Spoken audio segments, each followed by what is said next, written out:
पिपल दोलोनि नाजानायनि गेजेरजों जोङो जिल्लानि सिङाव थानाय मोनबा ब्लक कमिटि आन्दाराव इयुथ कमिटिफोरनि गेजेरजों रंजालि बैसागु फोरबो फालिथायखौ खुंफुंनाय जादों।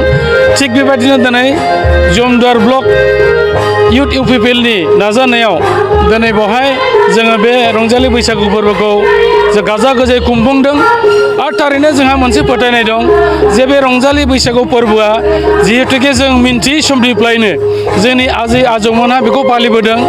आरो बे रंजालि फोरबोआ कोनो धोरोम बोरोन फाराग लाखियाजासे गोदान बोसोरजों खाब जानानै मिथिंगानि गोदान महरखौ जों बरायो। बे समावनो दैमा दैसाया जियायनायजों लोगोसेयै बिफांफ्रा गोदान महर लानानै बिलाइ खिलियो। मानसिनि साननाय हनायाबो मोनसे उदां गोसो गोदान साननाय बाव जायो।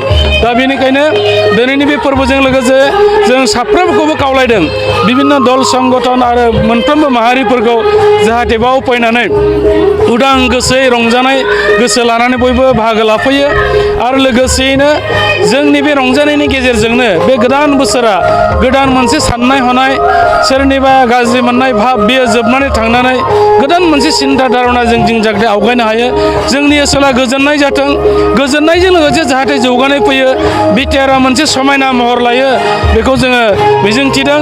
आरो जोंनि प्रमद बर' मानगोनां बिथाङा बयखौबो खावलायदों मोनफ्रोमबो बेबायदि फोरबोआव जाहाथे बयबो बाहागो लायो आरो जोंनि बे ओनसोलखौ रंजानाय जौगानायजों जाहाथे जों इयुन समाव फसंलांनो हायो। दिनै आं मिजिंथिबाय बयबो जाहाथे बेवहाय बाहागो लाफैयो।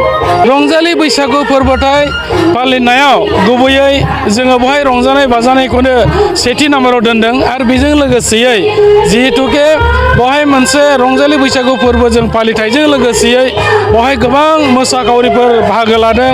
बैसागु मोसानाय बादायलायनाय बेवहाय जागोन आरो बेवहाय मेथाइ खननायबो जागोन। गोबां आर्टिस्टफोर दा मोनाबिलि समाव बाहागो लाफैगोन। गतिके जोङो दिनैनि हाबाफारिखौ बे बैसागु मेथाइ खननाय बैसागु मोसानायनि मोनसे बादायलायनायबो हाबाफारि लादों। आरो बेवहाय जोङो सेथि नैथि थामथि बेबायदि जोङो सायख'नानै जाय बिथांमोना सेथि मासि आवग्रिनो हागोन बादायलायनायाव बिथांमोना 7,000 आरो जाय ग्रुपआ नैथि मासि आवग्रिनो हागोन 5,000 आरो थामथि मासि आवग्रिनो हागोन 3,000 बेबायदि जोङो बिथांमोननो रांनिबो जोङो प्राइज होनो थाखाय थाम थिम खालायदों। दा बेबायदि हाबाफारियैनो दिनैनि हाबाफारिया गाजा गोजा रंजानाय मोसानाय आरो बादायलायनाय जोबनानै थांगोन।